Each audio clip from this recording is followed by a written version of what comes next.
Hey everyone, welcome back into the podcast. I am so happy to be here with you today.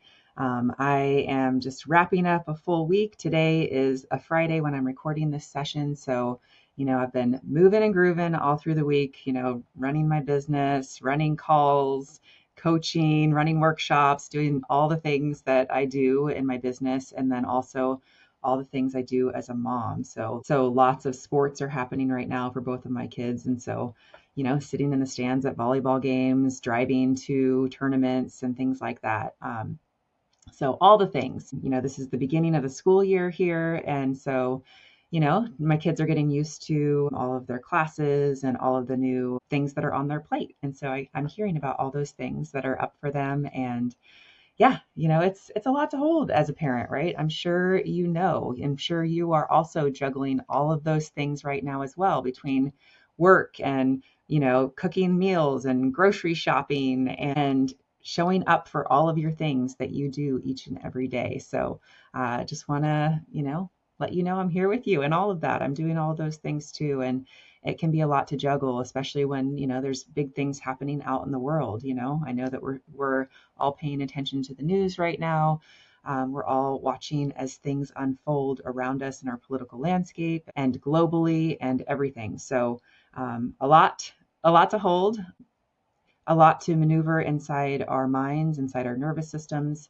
But yeah, just want to say I'm right here with you and along for the journey. And in the midst of all these things that we are navigating and managing each and every day, I just want to acknowledge that there are so many good and beautiful things happening. And so that's one thing that has been keeping me sane during this time is just that daily practice of gratitude, right? That in the midst of challenges, in the midst of really busy schedules, in the midst of, things that we're juggling all day long, it's like pausing as much as possible to really notice the beautiful things, to notice the blessings, to notice the good and positive things that are happening in our own lives and in the lives of our kids. Even if hard things are happening at the same time, it's like when we do take those moments, throughout our day, whether that's just, as we're drinking our water in the morning or stepping outside to notice what's happening around us with nature or the sky or what have you, when we take those little pauses of mindfulness, it really can help in our inner landscape, because if it's not just challenges, if it's not just a grind that we are engaging in, and there's just all this beauty that's happening too, and these really important and special moments and positive things that are living side by side with all of the challenges and all the rush and busyness, then we've got this much fuller picture and we're much more able to navigate all the ups and downs, right? We've got this consistent wave of beauty with tragedy, with all the complexity, with the hard moments. We've got the good in there as well. So just want to encourage you that way today to just open your vision a little bit and look out on the landscape of your life. Look into, the eyes of your kid or your partner or your friends and notice something good and beautiful that's happening right now. And that is the medicine. That is how we can make it through, how we can still, have contentment in the midst of it all. So hope that gives you a little bit of something to hold on to today. That's what's helping me to stay afloat and helps me each and every day. So with that, I want to introduce this topic that I want to talk about today, which is 10 steps that we can take as parents to build more connection with our teenagers. So many people talk about, and we hear about this all the time, that teenagers are just so hard to live with, or this is like the rockiest moment of parenting, or all of that. And I want to really demystify that today, because in my mind, this can really be our best time of parenting so far. This can be when our relationships with our kids really solidify and take off, and we really just create that solid foundation for them to launch from, as they're going to in the next several years, whatever age they're at in their preteen or teenage years. Like they're starting the launch process, right? They're starting to individuate. They're starting to seek more autonomy each and every day, right? And so the stronger that we can get in our connection with them right now, it's like we are really building that foundation for them in that next phase of their life. And so I want to give you some solid tools and strategies today that you can pull from. I'm pulling all of these tips from the coaching program that I have for parents, as well as a blog post I've written on the same topic, 10 steps to build a stronger connection with your teenager. But I want to just, riff a little bit on these things and kind of share some personal stories and examples of how we can apply these things and how impactful they can be when we do. So with that, let's go ahead and dive in. Welcome to Parents and Teens Rising, the podcast that bridges the gap between parents and teens and helps families thrive. I'm Jasmine Chandler, teen and parent coach, wilderness rites of passage guide, and founder of Guided Passages. After over 16 years of working with young people, I know how challenging and rewarding these years can be. Each week, we'll explore real conversations, practical tools, and fresh perspectives to help you connect with your teen, support their confidence, and navigate the ups and downs. Let's rise together. All right. So I think this is a topic that every parent of teens wrestles with at some point, which is connection. So that feeling of closeness and trust and openness that maybe used to come really easily for us when our kids were little, now can often feel harder to find as our kids are entering their teenage years or fully into their teenage years, or maybe they're even in their young adult years.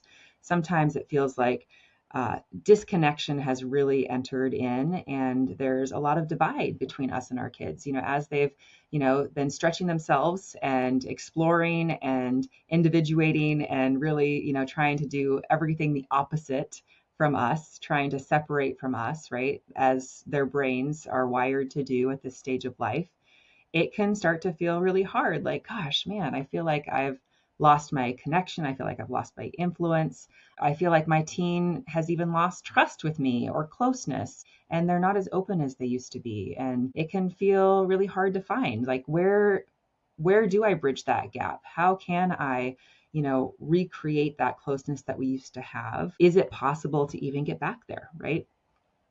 And I believe that, yes, absolutely. I think it is absolutely possible to get back there. It's not too late. So with anything in life, the more we can shift our focus from what we actually have control over in our relationship with our teenager, the more we can actually create that positive change. And so the biggest shift today that I want to talk about is not what our teens are doing, not how our teens are behaving, but how we are in relationship to our teenagers. What are we doing, right? So we have so much more power than we think just by the way that we show up, all right?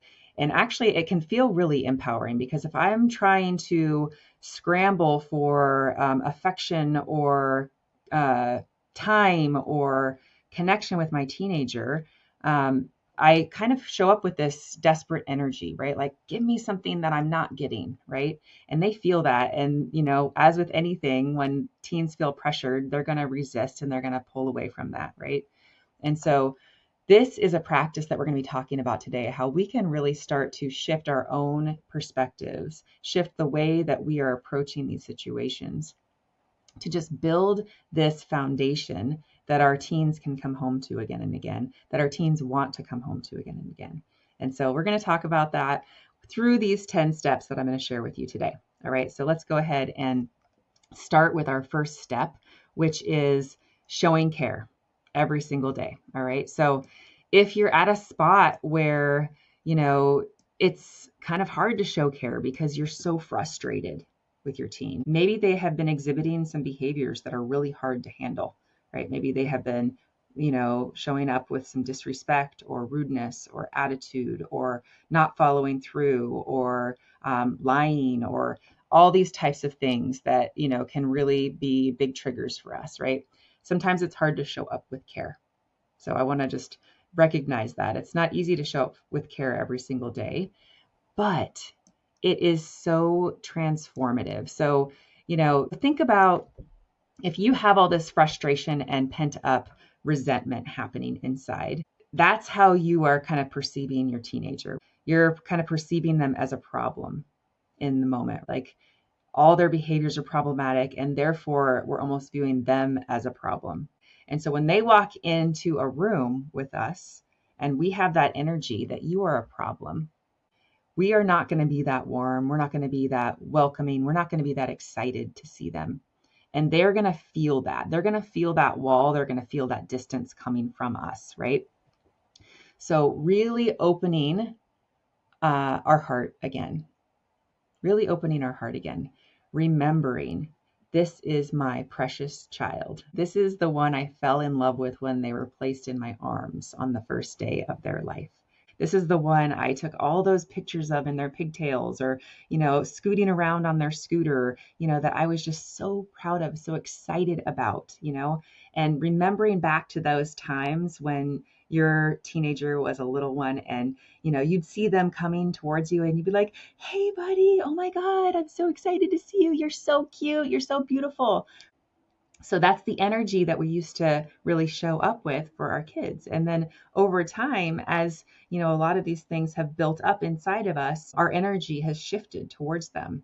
And now it's just like, hey, what's up? And it's just, we might be a little bit more shut off. And so just them walking in the room and you being excited to see them, like, hey, bud, how's it going? Like, how was your day? I'm so happy to see you.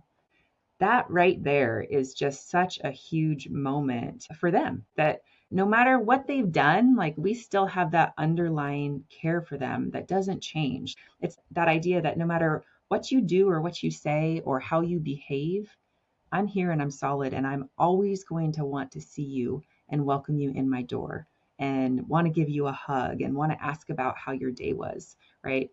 So just showing care in all of those little moments each and every day is so powerful. So I would invite you just to have a moment of self-reflection right now. When your teen walks into the room, how do you respond? Are you distracted? Are you irritated? Are you focused on whether or not they've done all of their chores? Or do you light up even just a little bit, right? So those micro moments of connection, a smile, a hug, a hey, I'm so glad you're home. They tell your teen something essential. You matter, and I like being around you. So, especially in this phase of life where they often feel misunderstood or judged, a warm greeting can be like oxygen for them. So, even if they brush it off or give you the classic eye roll, your consistency plants a seed. And so, over time, it creates a sense of emotional safety, one where they know that they are wanted here, even when they're not at their best, right? So, just showing that care. You're still my precious baby. You're still the one that fills my whole heart, right? That they feel that every time they're in your presence, that they know that's how you feel about them, just through all your tiny micro actions, right? That is so huge. So number one is showing care every single day. All right, so the second step I want to talk about today is building more positive than negative interactions and how important this is. So I'm going to teach you about the 5-to-1 ratio. And this comes from the work of Dr. John Gottman and Daniel Goleman. And what they discovered through lots of research is that in order for relationships to be strong, to have a strong connection, you need to have 5 positive interactions with that person to every negative interaction that you have. All right. And so you can think of positive interactions like a deposit into an emotional bank account and a negative interaction as a withdrawal. All right. And so each and every day, we want to have lots of positive deposits into our teen's emotional bank account and not so many withdrawals. All right. And withdrawals or negative interactions can be things like a reminder about their chores, a reminder of a boundary, nagging, yelling at them, saying something that might be hurtful, we know what the negative interactions are. We know what the withdrawals are, right? And however that might look for our individual relationships. We all have our go-to things that we do in a stressful moment or something like that, things that later we regret that we said or behaved with our teenager. Those are the withdrawals.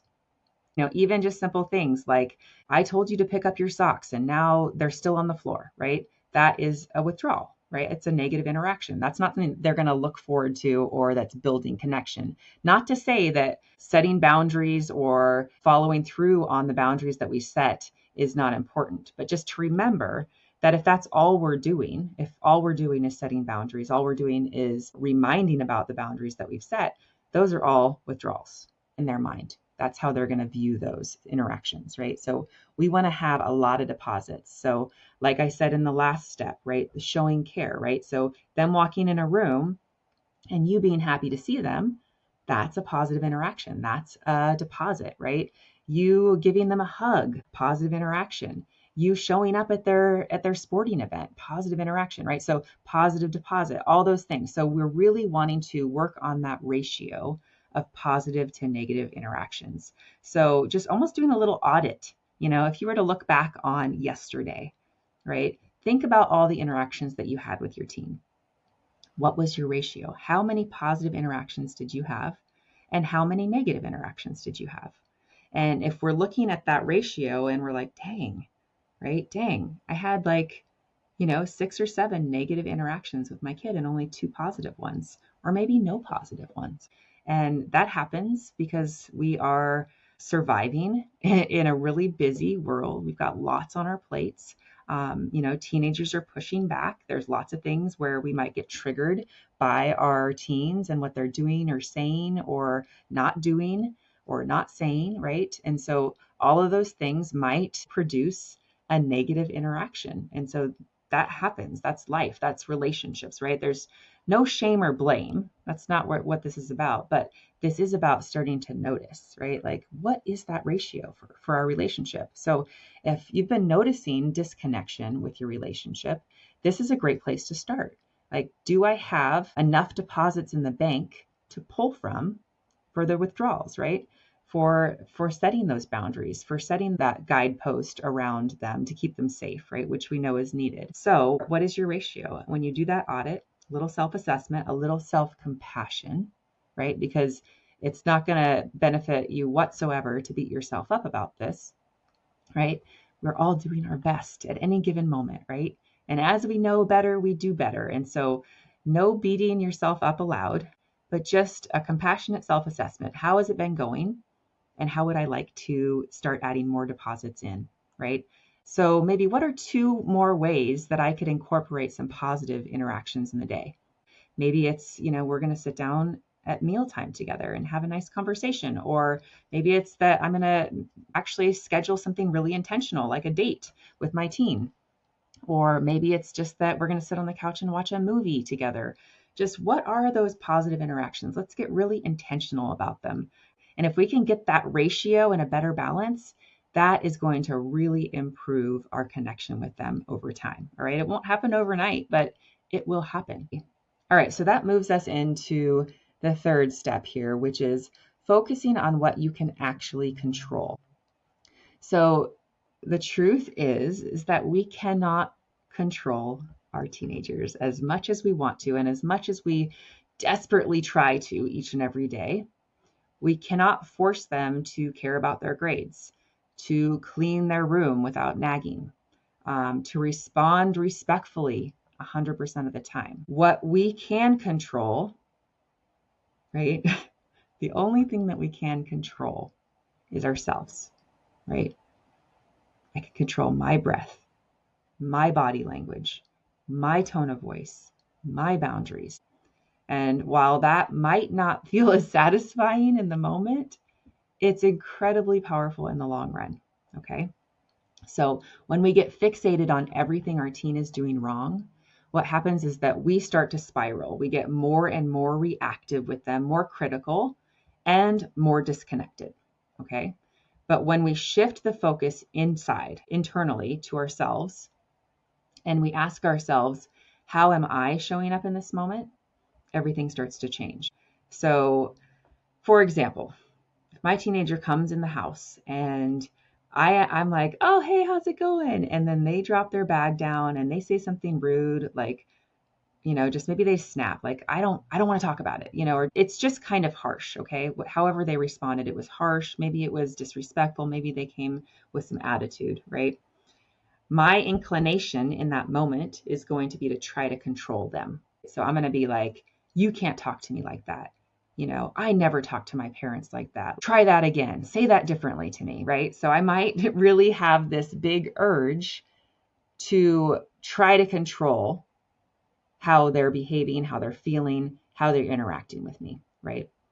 It's not going to go well. They're already in a triggered state. If they're being rude or having attitude or whatever, they're already triggered. And so it's not going to go well. It's just going to increase that friction in that moment. But if I shift the focus onto me in that moment, now I can think about, all right, gosh, my teen is having a hard moment. So I'm separating my teen's behavior from who they are and from a personal attack on me. My teen's having a hard moment. That's me coaching myself with my thoughts instead of my teen is so disrespectful. How dare he or she, right? Instead, I'm thinking, okay, my teen's having a hard moment. I'm going to pause because I feel really triggered right now. And I know if I respond right now, I'm going to lash out and I'm going to say things in a way that I don't want to say it. So I'm going to control myself by taking some space. I might even say something like, oh gosh, it sounds like you're having a hard time. We'll check in later. And later, when later comes, I can have a conversation about how that felt or if it hurt my feelings or whatnot. But in that moment, my best tool is to take some space and calm myself down so that I can decide on what the best next step is. I can't control him. I can't control his behavior. I can't control if he listens to my rules or she listens to my rules. I can't control what they do. I can influence it. I can set boundaries all day. I can do those things that I can control, but ultimately they're going to do what they're going to do. And then I get to decide what I'm going to do in response. Okay, so if you've read the book, The Let Them Theory by Mel Robbins, she really dives into depth about this concept that we don't have control over a lot in our lives, right? We don't have control about so many things. We don't have control about what other people are thinking, what other people are saying. We don't have control about the economy. We don't have a control about the traffic, the weather, right? There's so many things we don't have control over in our lives. And our real power comes from focusing on what we do have control over, what we can actually make an impact on, which is my breath, my thoughts, my actions, my boundaries, my self-care, right? The things that I engage in my own life, right? How I'm going to respond. Those are the things that I have control over. So shifting out of what we can't control and bringing it back to what we can control, which is ourselves always, right? And the more we have control over ourselves and we can make those wise choices about how we're maneuvering through those situations, the more we are modeling the behaviors that we want to see for our kids, right? The more they can start to learn just by watching us how we handle conflict, how we handle tough situations.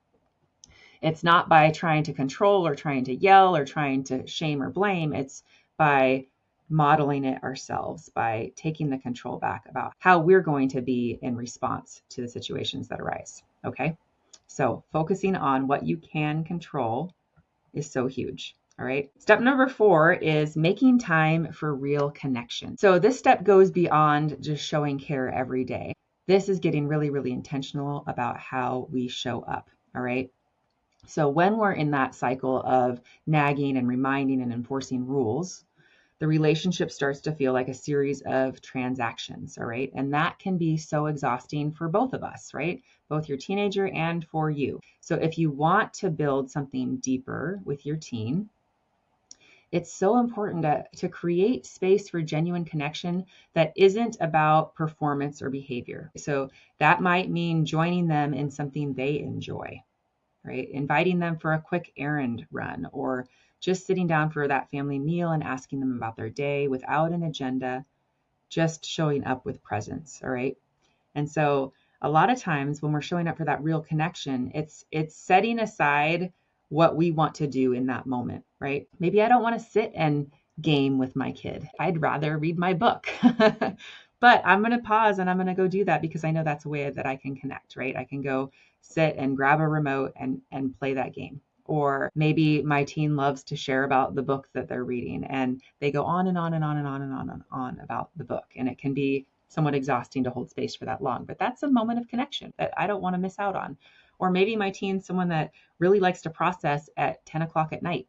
And I know that if I keep my door open, that they'll come in and talk to me then. So I want to make sure that my door is open, that I allow space for that. Okay. Maybe it is that we go watch a movie or that we go do something intentional together. Okay.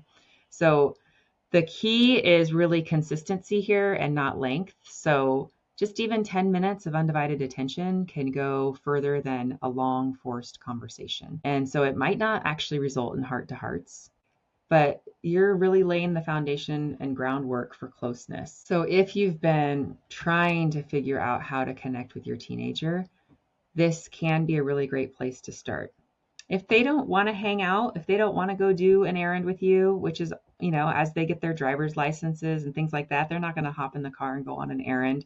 They're busy. They're wanting to hang with their friends and all of that stuff. We don't need to force this, but we're just available for it, right? And just trying to catch those moments when they're there. So maybe it's not putting it on the calendar, but it's like, oh, they're home and they want to watch a movie with me. I'm going to jump on that opportunity.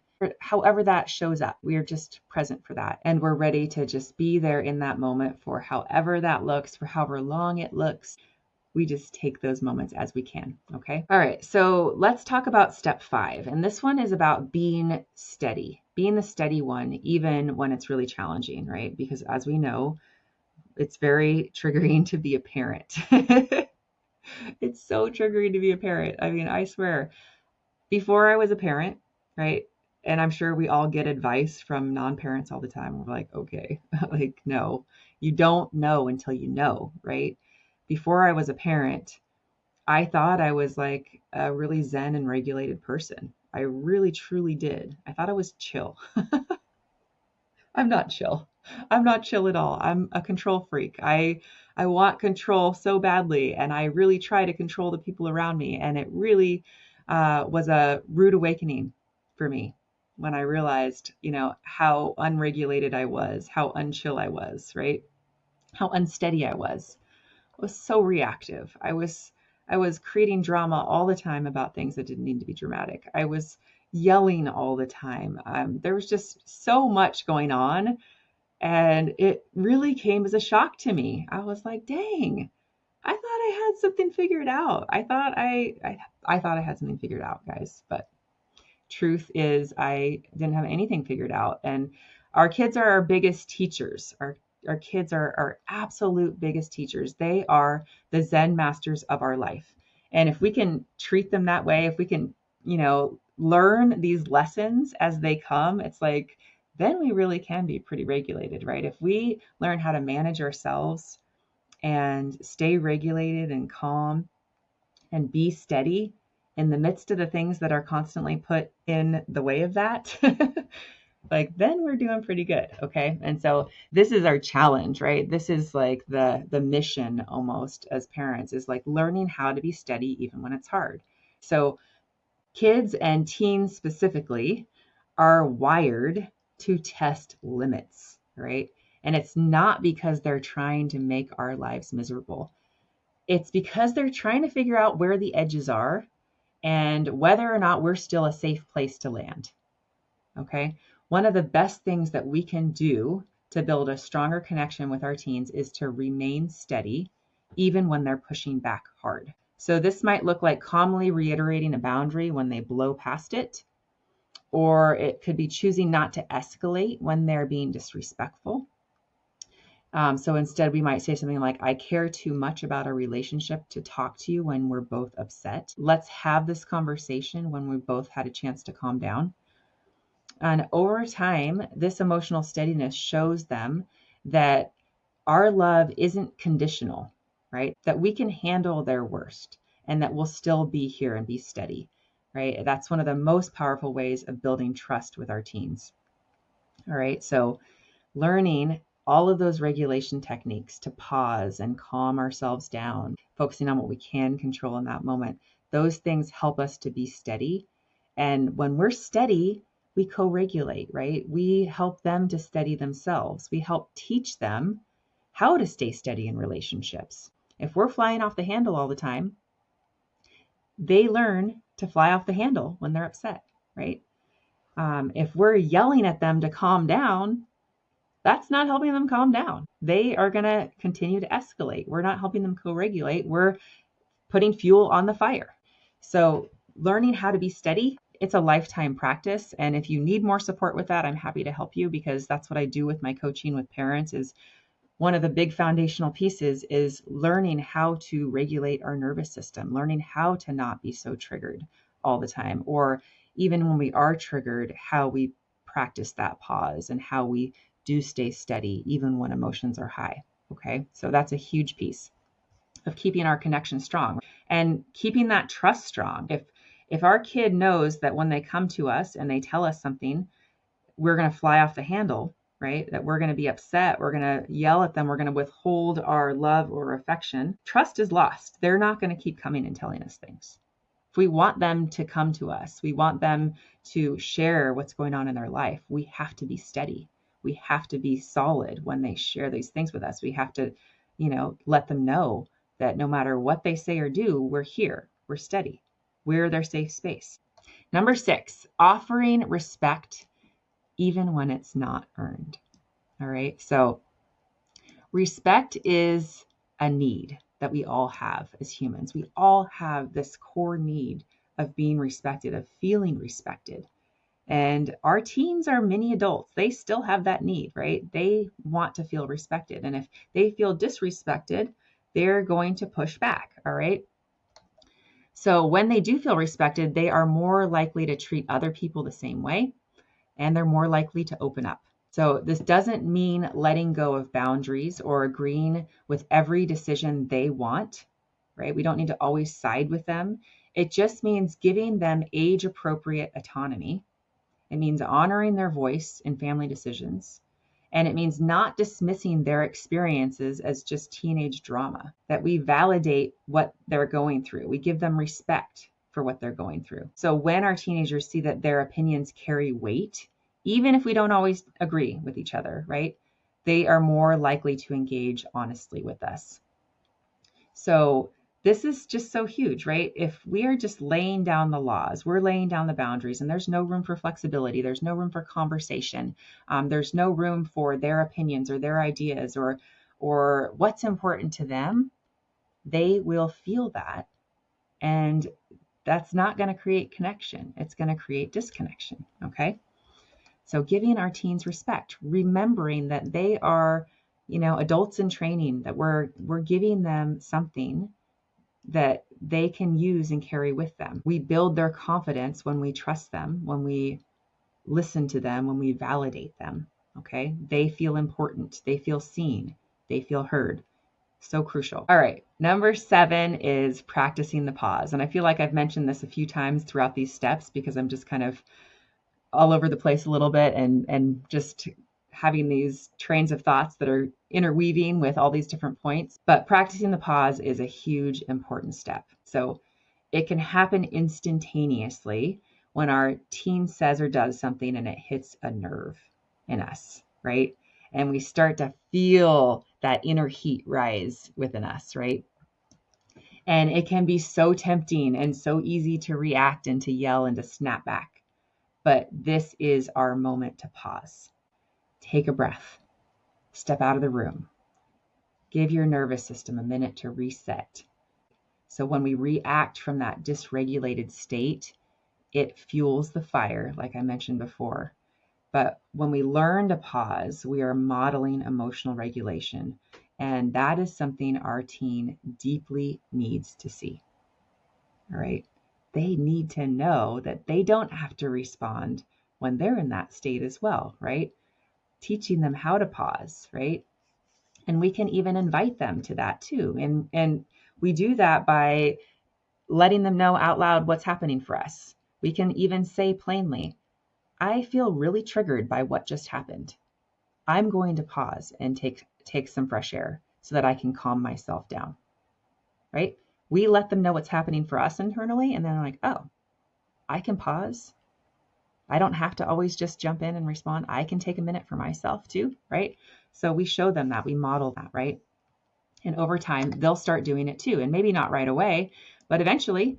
And it's one of the more subtle but impactful ways that we can build a stronger connection with our teenagers, because it shows them how to handle conflict without rupturing trust, all right? So when we react instead of respond, we escalate tension and we create unnecessary drama and disconnection. And so as parents, it's our job to be the steady ones, to show our teens that not every disagreement has to turn into a blow up, that conflict can be handled with calm, clarity, and mutual respect. And they'll learn that by watching us do it first. And it's amazing how much this will change the energy in a home. If we've got one parent, even one parent in a home that is modeling this pause, modeling this steadiness, helping the whole space to co-regulate, the drama decreases, the toxic energy decreases, and we have room for connection and we have room for safety. All right. So much of the trauma that we've all experienced in our life comes from tumultuous home places where there's lots of yelling and screaming. And we don't want that in our homes. We want to have calm, safe homes for our kids. And it starts with us pausing instead of reacting, instead of jumping right in, right? Just taking that moment to breathe, to pause, to calm down, and then coming back to the conversation when we're all calm. So huge. All right. Step 8 is picking your battles. And I mentioned this last week in the podcast when I was talking about boundaries and how important this piece is. But just the idea that not everything deserves a fight. If we want to preserve emotional bandwidth and our sanity, we need to let go of some of the small stuff. Is the wet towel on the floor annoying? Absolutely. But is it worth a full-blown lecture? Probably not. So choosing the things that really matter and communicating those things clearly, because again, remember that each of those little battles, that's a withdrawal, right? That's a negative interaction for our ratio. And like, do we really want to make each of those things that important that we want to make a withdrawal from the bank? Or is it just something that we could let go of, right? What are the most important things that we need to hold fast to, that we want to give room for in our conversations? What are those things? I want to have enough room in my kid's bank account that I can put those parameters in and not have it be like the 20th negative interaction of the day, right? So it's not about becoming permissive. It's about becoming strategic. So when teens feel constantly policed, they are going to do one of two things: rebel or shut down. But when they see that you're willing to give a little, they are more likely to meet you in the middle. So it's really pretty cool and pretty powerful. All right. We're moving into step number 9. If you're still here with me, great job. We're almost there. This is seeing and naming the good. Okay, so what we focus on grows, right? And this is true for all of our relationships. This is true for our life in general. And that's why even at the beginning of this episode, I talked about focusing on gratitude and beautiful things that are happening in my life and how that helps me to have capacity for the hard things, right? It's the same with our teenagers. It's the same with all of our relationships. Okay. So if I am always noticing what is going wrong, what are the problematic behaviors? If I'm always noticing the messes and the back talk and the eye rolls, and that's where I'm focusing my energy and attention when it comes to my teenager, over time, that lens shapes how I interact with them, how I talk about them, and how they see themselves ultimately, right? So it's so huge, right? Tony Robbins says, where your focus goes, energy flows. Where your focus goes, energy flows. If I'm focusing on problematic behaviors and everything that my teenager's doing wrong, everything that annoys me, that frustrates me, that enrages me about what my teenager's doing, that is all I see. That's where my energy goes with them. I start seeing them as a problem, right? Them, not just their behaviors. I start seeing them as a problem. And it becomes harder and harder and harder to see their beauty, to see their capability, their capacity. And so one exercise I give parents in my coaching program is to just brain dump a list of all the things you love about your kid, right? Remember, refresh, right? What are the things you love about your kid? What are the good things they're doing? What are their strengths?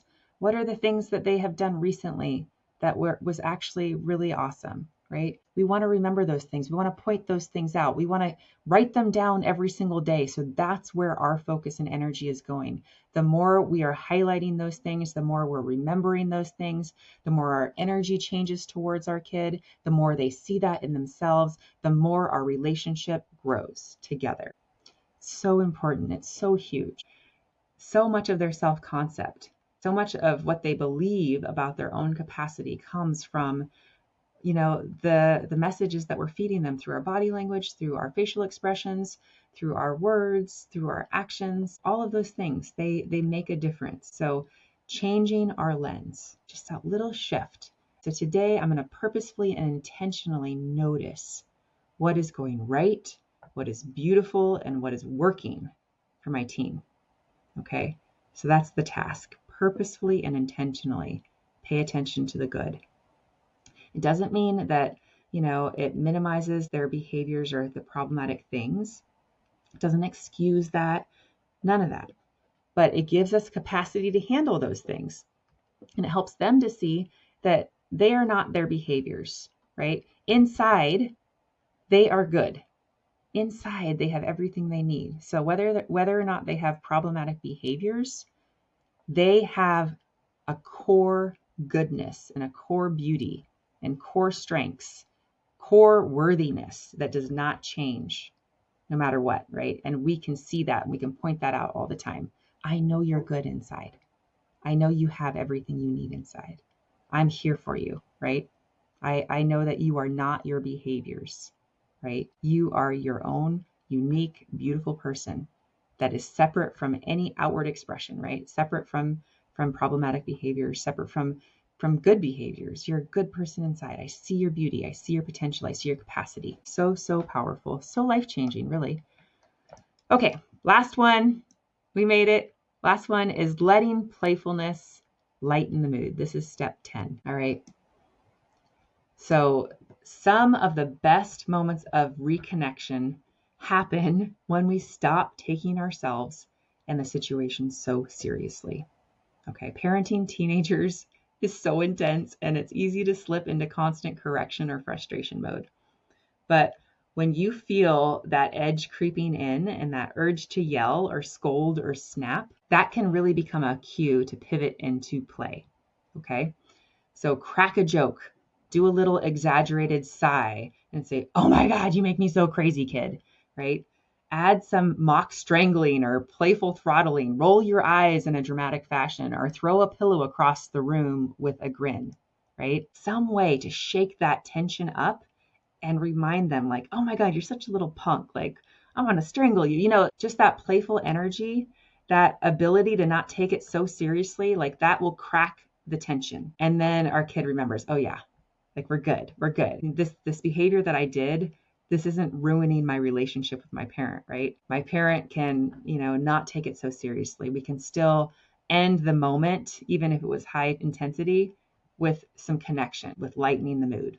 Okay. So this doesn't mean avoiding real issues or letting go of boundaries. It just means giving a little space for levity, for surprise, for joy, right? That's what we want in our relationships, right? We want a little joy and fun. Shouldn't have to be serious all the time. So even when things are messy, we can add a little bit of playfulness in, and it will remind your teenager that you are still a safe and loving presence. And sometimes the thing that reconnects us isn't a perfectly timed talk. It's just a shared laugh over the burnt toast, or a goofy dance in the kitchen, or a silly comeback at the dinner table. So when you choose connection over control, over being right, and humor over a lecture, you are teaching your teen that life and your relationship can hold all the ups and downs, right? All the ins and outs, the roller coaster of it all. We're here. We're enjoying each other. We can do this together. So there you have it. Okay, 10 steps you can start practicing today to build a stronger connection with your teen. I will pop the blog post on the same topic in the show notes, so that way you have it all written out for you. But just remember that this isn't about getting it perfect. It's about showing up with intention, with humility, and with a commitment to keep growing right alongside them. And connection is built in the small everyday moments. And the work you put in now is going to pay off for years to come. I promise you. The work that I have done on myself as a parent with all of these 10 steps has absolutely changed my relationship with my kids. And I can say with 100% certainty and clarity and without a smidge of lying at all, like this is truth. The connection I have with my kids now is the best it has ever been. This is my favorite time of parenting. I absolutely love this phase of parenting. And it's not always perfect. It's not always, wrapped in a bow and just right. I'm not trying to present the fact that I've got this all figured out, because I mess up all the time. I'm a human. I'm a human mother, right? But this is the best it's ever been for me. Like I shared earlier, I struggled so much when my kids were young. I was so reactive. I created some of that toxic energy in our home. That was on me. But I did this work of, learning to regulate myself, learning to show up in these ways that I just shared with you today. And it has made all the difference in my relationships with my kids. And I'm really happy about it. And I want you to be happy about, where you're at with your teen too. So believe me, this can be done. And if you need more support with it, again, I have a whole parent coaching program called Rooted in Connection. It's 8 weeks long. We sit together one-on-one. We work on these issues together, and you get real tools and strategies to start implementing into your everyday life with your teenager. And it's life-changing. It's really life-changing. And it will not only change your relationship with your teenager, but it will change their life as well, because they have that foundation to launch from. All right, so just a few more updates before we wrap up. For parents that are in Southern Oregon, I wanted to remind you that Youth Connect, which is my in-person teen group, that starts in just 2 weeks on October 1st. This year, we're going to be meeting on Wednesdays from 3:30 to 5:30. This is a really great space for 6th through 9th graders to come and have in-person mentorship, support, build connections with other kids their age, sit in council together, play games, have tons of fun. It's just, a great spot for kids to go after school and have something positive in their everyday life. So if you are interested and you are in Southern Oregon, please just reach out. All my contact information is in the show notes. And I will put a link for Youth Connect and more information on that in the show notes as well. And then also Rise Up and Ignite. Those coaching programs opened up again last week. And so these are my 2 coaching programs for teens and young adults age 12 to 24. And these are powerful opportunities for young people who are struggling with anxiety, low motivation, or self-esteem to gain tools and real support. All right. So if you are ready to take the next step with any of those things, whether for yourself or for your teen or for your whole family, you can find all the details below. And thank you so much for spending this time with me today. I hope you found these steps really encouraging and really doable. Please go try 1 or 2 this week and notice what shifts in your relationship. And if you do start to see some positive benefits from any of these steps, drop me a DM. I would love to hear about it. I want to know what's working for you. What are you taking away from this episode? I will be back here again next time. Don't forget to follow this podcast so that you get alerts when new ones come out. Make sure to rate and review the podcast so more parents can find it. And with that, have a beautiful rest of your day, and I will see you next time. Bye, everyone.